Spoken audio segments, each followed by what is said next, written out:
Good morning बच्चों। बेटा आज जो हमारा टॉपिक है वो है इलेक्ट्रिक करंट। ठीक है, हमने पीछे पढ़े हैं ईएमएफ और current carriers.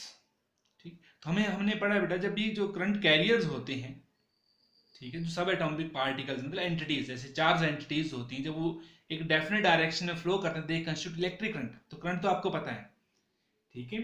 The flow of charge in a particular direction is called electric current.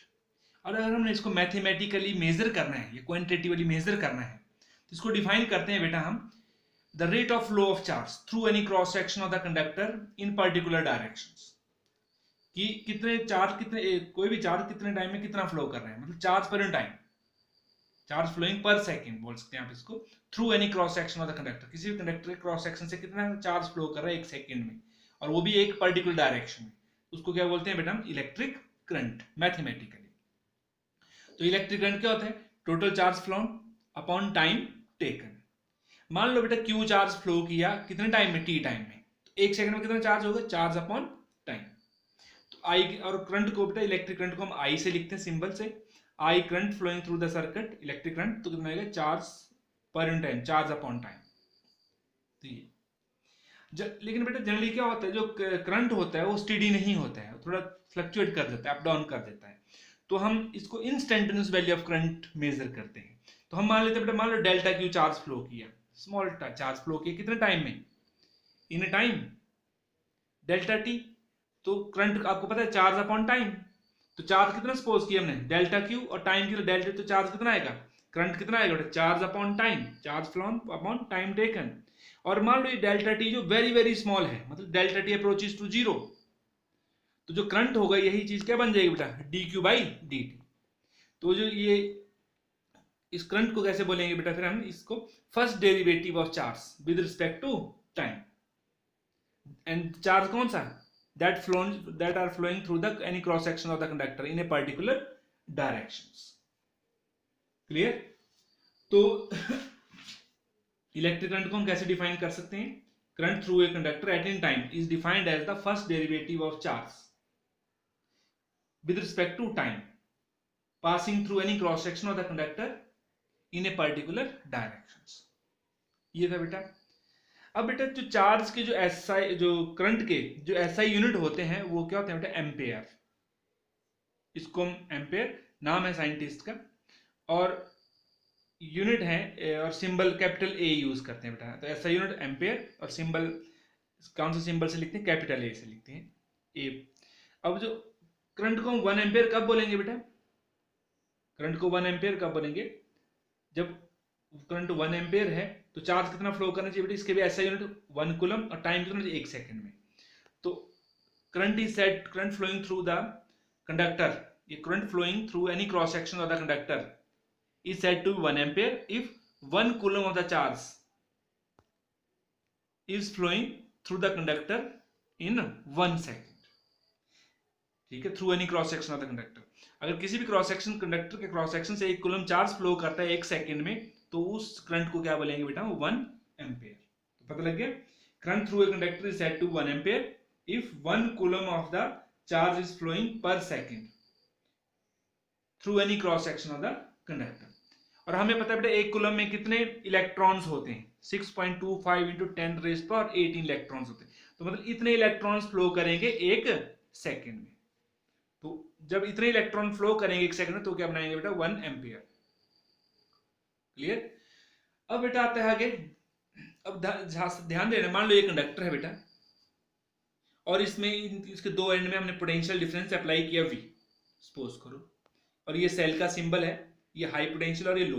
तो ये कनेक्टिंग वायर से ये हाई पोटेंशियल पे और ये लो पे, जब इनके बीच में पोटेंशियल डिफरेंस है तो करंट फ्लो करेगा बेटा। और हमें पता है बेटा जो सॉलिड कंडक्टर होते हैं उसमें क्या होते हैं, जो इलेक्ट्रॉन्स होते हैं वो फ्री होते हैं, लेकिन जो प्रोटॉन्स होते हैं एटम्स के अंदर, न्यूक्लियस के अंदर होते हैं, और वो टाइटली बॉन्डेड होते हैं। और एटम भी क्या होता है बेटा, कोवेलेंट बॉन्ड से जुड़ा होता है, और साथ में एटम के अंदर होते हैं प्रोटॉन्स।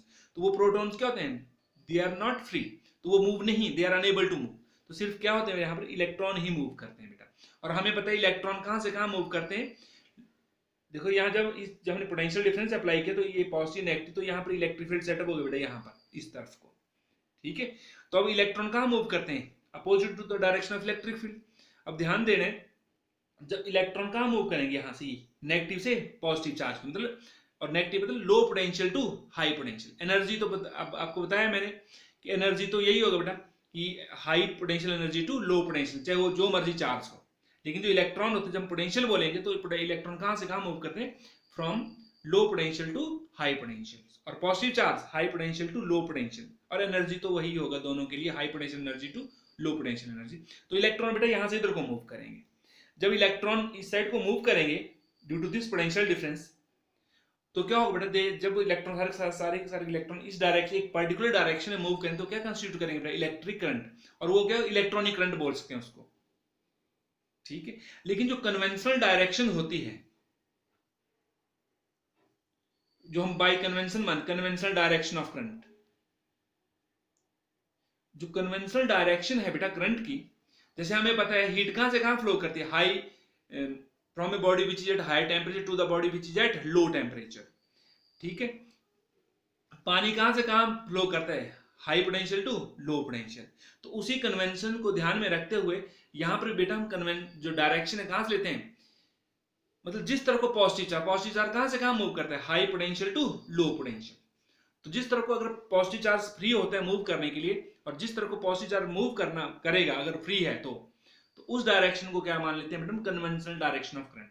तो इलेक्ट्रॉन तो कहां मूव करे, इधर को, तो इलेक्ट्रॉन के अपोजिट मतलब हाई पोटेंशियल इस तरफ को, तो ये है कन्वेंशनल डायरेक्शन ऑफ करंट, इस तरफ। और लेकिन इलेक्ट्रॉन कहां मूव करे, इसके अपोजिट। तो मतलब ऐसा भी बोल सकते हैं हम, the conventional direction of current is opposite to the flow of electron. पता लग गया, जो डायरेक्शन ऑफ करंट होती है, इट इज, हम ये बोल सकते हैं direction of current is in the direction of flow of positive charge. जिस तरफ को पॉजिटिव चार्ज फ्लो करेगा उसी तरफ को हम क्या मान लेते हैं मैडम, डायरेक्शन ऑफ करंट। अगर हमें पता है कि इलेक्ट्रॉन इधर को मूव करता है, तो पॉजिटिव चार्ज अगर फ्री होता मूव तो कहां मूव करता है, इस तरफ को मूव करता है बेटा, ठीक है। तो जिस तरफ को पॉजिटिव चार्ज मूव करने की कोशिश करता है तो उस तरफ को, उस डायरेक्शन को क्या मानते हैं हम, कन्वेंशनल डायरेक्शन ऑफ करंट या opposite to the flow of electron. Clear हो गया। तो ये था बेटा इलेक्ट्रिक करंट के बारे में। अब साथ में ध्यान देना बेटा, इलेक्ट्रिक करंट के पास मैग्नीट्यूड भी और साथ में डायरेक्शन भी है। तो हमें पता है बेटा, जिन क्वांटिटी के पास मैग्नीट्यूड होता है और डायरेक्शन भी होती है उसको क्या बोलते हैं हम, वेक्टर क्वांटिटी। क्लियर। तो करंट के पास मैग्नीट्यूड भी है, डायरेक्शन भी है, तो वो कौन सी क्वांटिटी, वेक्टर। वैसे तो होनी चाहिए लेकिन ऐसा नहीं है बेटा, क्योंकि जब हम करंट, जब वेक्टर क्वांटिटीज होती हैं उनको हम नॉर्मल अलजेब्रा से ऐड नहीं करते हैं, उसके लिए हमें क्या लगाने पड़ते हैं, वेक्टर्स अप्लाई करने पड़ते हैं। लेकिन करंट को जब हम ऐड करते हैं, जैसे मान लो ये एक वायर है, यहां से 2 एम्पियर करंट आया, और एक दूसरी वायर है यहां से 3 एम्पियर करंट आया, तो टोटल इस वायर में कितना करंट जाएगा बेटा आगे, इन दोनों का सम 5 एम्पियर, ठीक है। तो सिर्फ इसको नॉर्मल जितना भी अलजेब्रा है अलजेब्रिकली ऐड किया, इनको ये नहीं देख रहे हैं कि ये इन दो वायर के बीच में कितना एंगल है, उसके ऊपर ये डिपेंड नहीं कर रहा है। अगर हम इन वायर को थोड़ा, इस वायर को थोड़ा यहां से इस वायर को इधर भी ले आते हैं, इसको भूल जाओ, एंगल चेंज भी करते हैं, तब भी कितना करंट जाएगा बेटा, इधर से 5 एम्पियर ही जाएगा। तो मतलब इन वायर, इसमें हमें कोई भी वेक्टर्स ला अप्लाई नहीं करने पड़ रहे हैं एडिशंस के लिए। तो इसलिए फिर जब हम वेक्टर्स ला नहीं अप्लाई कर रहे हैं, इसको हम नॉर्मल अलजेब्रा से, जो अलजेब्रिक लॉज है उससे ऐड कर रहे हैं, तो इसको फिर, तो इसलिए हम इलेक्ट्रिक करंट को क्या मान लेते हैं बेटा, हम एक स्केलर क्वांटिटी मानते हैं। बेशक इसके बाद डायरेक्शन भी मैग्नीट्यूड भी है, बट ठीक है, current can be added only by normal algebraic laws, ठीक है। तो हमें कोई, we have not to applied only, मतलब we have not to apply vectors laws. जब हम इस करंट को ऐड करेंगे जहां पर बहुत सारे करंट मिल रहे हैं, तो हमें सिर्फ अलजेब्रा, जैसे नॉर्मली हम ऐड करते हैं अलजेब्रिकली, तो हम उससे ही आ जाएगा, हमें कोई भी वेक्टर्स ला अप्लाई नहीं करने पड़ते हैं। तो इसलिए हम करंट को क्या मान लेते हैं बेटा, स्केलर क्वांटिटी। क्लियर हो गया। तो पता लगे करंट क्वांटिटेटिवली कैसे मेजर करें, rate of flow of charge through any cross section of the conductor in a particular directions. Current क्या होता है, charge phloem upon time taken, Q upon T। या हम स्मॉल मतलब इंस्टेंटेनियस वैल्यू ऑफ करंट लेते हैं, तो डेल्टा Q मान लेते हैं स्मॉल चार्ज, और डेल्टा T टाइम में फ्लो किया, delta T very very small, तो dQ/dt, तो first derivative of charge flowing through the, ये per second flowing through any cross section of the conductor in a particular directions, I is equal to dQ/dt। और इसके unit होते हैं बेटा, ऐसा unit ampere. Current flowing through the conductor is said to 1 ampere if 1 coulomb of the charge is flowing through any cross section of the conductor in 1 second. Clear? और direction हमें पता है कहाँ होती है इसकी direction, and the direction of current is in the direction of flow of positive charge या opposite to the flow of negative charge. Negative मतलब इलेक्ट्रॉन्स जिस तरह मूव करे उसके अपोजिट डायरेक्शन में conventional direction of the current होती है। जब मैं बोलेंगे डायरेक्शन ऑफ करंट तो वो कन्वेंशनल डायरेक्शन ही होगी बेटा। क्लियर? तो बाय कन्वेंशन मानते हैं कि जिस तरह को पॉजिटिव चार्ज मूव करने की कोशिश करेगा, मूव करेगा, तो उस तरफ को डायरेक्शन ऑफ करंट मानते हैं। तो मतलब जिस तरह इलेक्ट्रॉन मूव करे उसके अपोजिट डायरेक्शन में होगी करंट की डायरेक्शन, कन्वेंशनल करंट की डायरेक्शन। ओके बेटा, थैंक यू।